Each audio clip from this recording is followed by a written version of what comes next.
Fala galera, bem-vindos a mais um vídeo no canal Baú do Cruzeiro. E no vídeo de hoje vamos falar sobre o pós-jogo de Cruzeiro e São Paulo, beleza? Contrariando todas as expectativas aí até do torcedor cruzeirense, o Cruzeiro fez um jogo bem honesto, um jogo, podemos dizer, promissor, né? E aqui nesse vídeo eu vou destacar os principais pontos que eu acho que merecem um pouco de atenção do torcedor, beleza? Galera, vamos pro vídeo. Eu vou abrir aqui já as estatísticas, né, do jogo, do SofaScore, para a gente poder ter um overview aqui da partida, né? O Cruzeiro que conseguiu equilibrar o jogo em posse, em chances, né? O Cruzeiro teve até mais chances claras do que o São Paulo, né? Mas a posse de bola aqui é muito parecida, né? Para um jogo fora de casa foi um jogo equilibrado, finalizações também bem equilibrado. O Cruzeiro teve mais escanteios, fez mais faltas, teve que fazer mais faltas, é um time mais competitivo, né? E obviamente ficou, como ele estava numa postura mais reativa, teve menos posse de bola. Mas aqui, ó, fica o destaque, né? 23 desarmes contra 21. E aí você vê, né, que por exemplo, as faltas é 14 e os desarmes. Então, foi um time que competiu muito pela bola, e isso foi o que mais me chamou a atenção no jogo, tá? Aqui você pode avaliar, né, o SofaScore mostra o gráfico aqui do jogo, né, que são os momentos de pressão dos times, né? Então o Cruzeiro aqui teve uma parte do jogo aqui no segundo tempo, o Cruzeiro cresceu bastante na partida, né, no final do jogo, inclusive acaba que sai o gol do Cruzeiro, né, resulta no gol, nessa pressão, e o São Paulo, mais ou menos ali, o Cruzeiro teve picos maiores, né, sabendo controlar bem o jogo, né? O Leonardo Jardim surpreendeu aí na escalação, né, sem Dudu, sem Gabigol, mas e com o Lucas Silva, né, que é um jogador questionado, mas eu entendi bem o que o treinador tentou entender, tá? Antes do jogo, galera, eu já até fiz uma análise, né, do que foi essa tentativa do Leonardo Jardim. Eu vou colocar aqui na tela, porque eu acho que vai ajudar a gente a entender um pouco melhor, né? Então tá aqui, ó. Minha leitura é que o Leonardo Jardim precisou colocar o Lucas Silva para qualificar a saída de bola. Isso era um problema do Cruzeiro. O Cruzeiro não conseguia sair jogando com qualidade, né? Sempre ou com o Romero ou com o Wallace ficava um pouco ali debilitado a saída de bola, né? E aquela coisa, o Cruzeiro hoje, se ele arruma uma coisa, ele atrapalha a outra, né? Porque se você melhora o meio-campo ali, você tem que sacrificar o Dudu e o Gabigol do time, né? Porque eles são jogadores que não pressionam tanto, que não marcam tanto, né? E isso é reflexo de um elenco que é um cobertor curto. Para arrumar um lado, o outro fica descoberto, né? No caso, para ter uma defesa mais sólida, o Cruzeiro teve um ataque que menos perigoso, né? Mas que tinha que aproveitar a chance que teve, que tivesse no jogo, e aproveitou, né? Então, essa foi a minha leitura aqui no começo do jogo, né? Galera, se for para a gente começar a destacar aqui jogadores positivamente, né? Eu gostei muito da partida do nosso zagueiro Vidalba, tá? Achei que ele foi muito melhor do que o Gamarra, né? Que estava jogando ali na posição. Foram 9 cortes, 2 desarmes, ganhou todos os duelos pelo chão, perdeu só um duelo pelo alto, né? Tem a questão da altura dele, mesmo assim ele ganhou quase todos os duelos, né? Não sofreu nenhum drible na partida e teve uma finalização na trave, né? Foi um jogo muito bom do Lucas Vidalba. E eu também gostaria de destacar a partida do Kaique, tá? Até o cartão amarelo do Kaique, eu achei que ele não estava fazendo um grande jogo, mas o Lucas Silva deu uma conversada com ele ali, e aí a importância de você ter um capitão que é ativo no jogo, né? Ele conversou com o Kaique, ele conseguiu fazer melhor essa leitura do jogador que ele estava marcando, que era um jogador de muita velocidade, muita velocidade mesmo, e ele estava um pouco perdido ali para achar ele na marcação, mas depois do amarelo, ele conseguiu segurar bem ali o jogador. O meu grande destaque, galera, vai ficar pelo uso das faltas que o Cruzeiro fez no jogo. Quando a gente falava de postura, né, do Cruzeiro, que precisava melhorar, a gente está falando de um Cruzeiro mais combativo, um Cruzeiro que não aceitasse sofrer pressão. E o Cruzeiro, ele conseguiu, foi um jogo de muitos cartões amarelos, né? A gente pode observar aqui, só pelo lado do Cruzeiro, foram 1, 2, 3, 4, 5, 6 cartões amarelos, né? Muito cartão aqui para o Cruzeiro, mas foram faltas que precisavam ser feitas, né? Para poder parar um ataque, para poder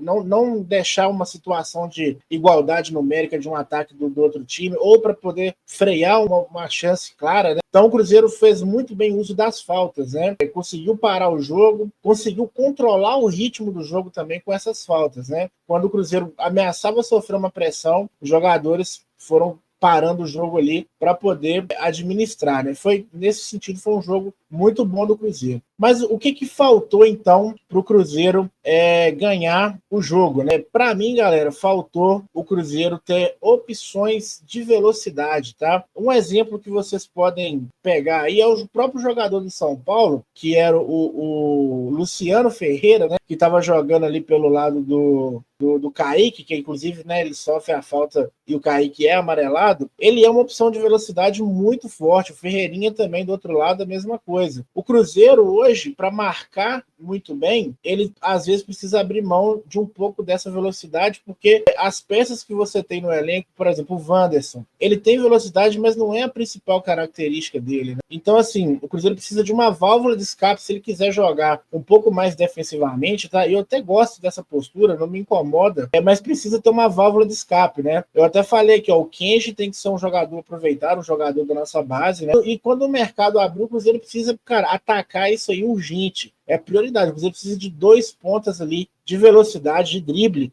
para poder sair em velocidade quando não dá para sair tocando. Às vezes você tem que esticar uma bola. O Vidalba é um cara que tem um passe muito bom. O Fabrício Bruno tem um passe muito bom e o Cruzeiro não consegue aproveitar porque não tem jogadores de velocidade. E os que tem, no caso, por exemplo, o Dudu, para esse jogo não servia porque ele não contribui tanto defensivamente, né? Eu vi algumas pessoas também comentando sobre uma possível... sobre as alterações ali do Leonardo Jardim. E eu até comentei aqui no meu Twitter também que o Leonardo Jardim ele não errou em nenhuma alteração. Para mim, ele não errou em nenhuma. A mais questionada aí do pessoal foi a do Lautaro Dias, né? Mas assim, a gente pedindo o Gabigol ali. Só que naquele momento, a intenção do Leonardo Jardim, ele foi...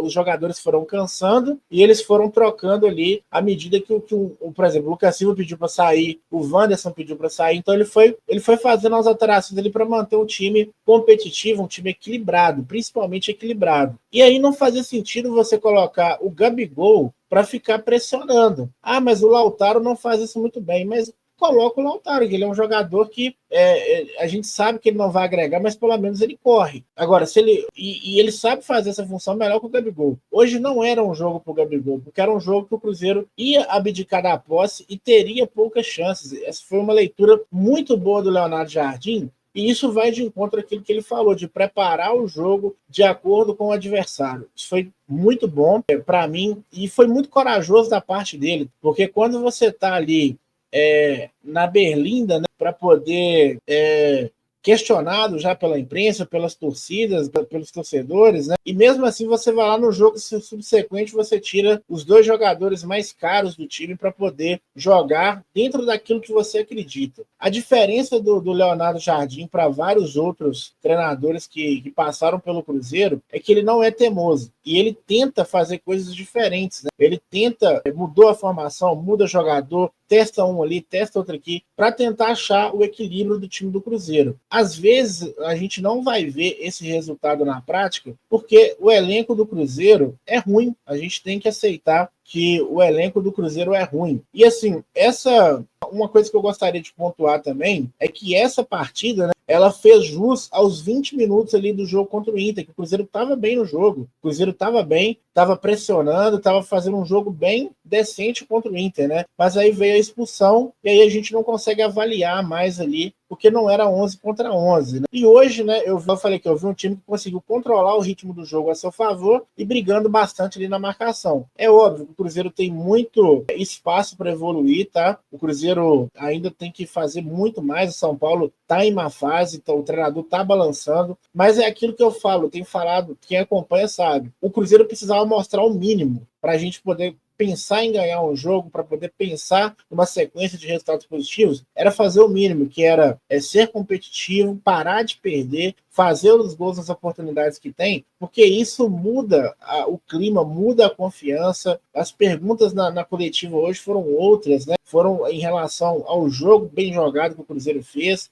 muito apontando ali que foram acertos do treinador. Então, resultado traz paz, né? Então a gente hoje tem que priorizar o resultado em detrimento do desempenho. É lógico que com desempenho melhor, você chega mais rápido no resultado. Mas nessa mini crise que o Cruzeiro estava envolvido aí, hoje o mais importante era chegar nessa vitória aí de qualquer forma, beleza? Galera, amanhã tem live no canal com a Fernanda pra gente abordar mais coisas aí, repercutir notícias do jogo também, com mais informações. Essas são só minhas primeiras impressões da partida. Gostei, o Cruzeiro tá em evolução. Hoje a gente viu aí uma amostra do que pode ser um norte para o Cruzeiro. E se Deus quiser, quinta-feira, resultado positivo para a gente encontrar o caminho das vitórias de novo, beleza? Galera, não esquece de deixar o like no vídeo, se inscreva no canal se você não é inscrito, vire membro do canal se você puder apoiar meu trabalho. Um abraço e até a próxima.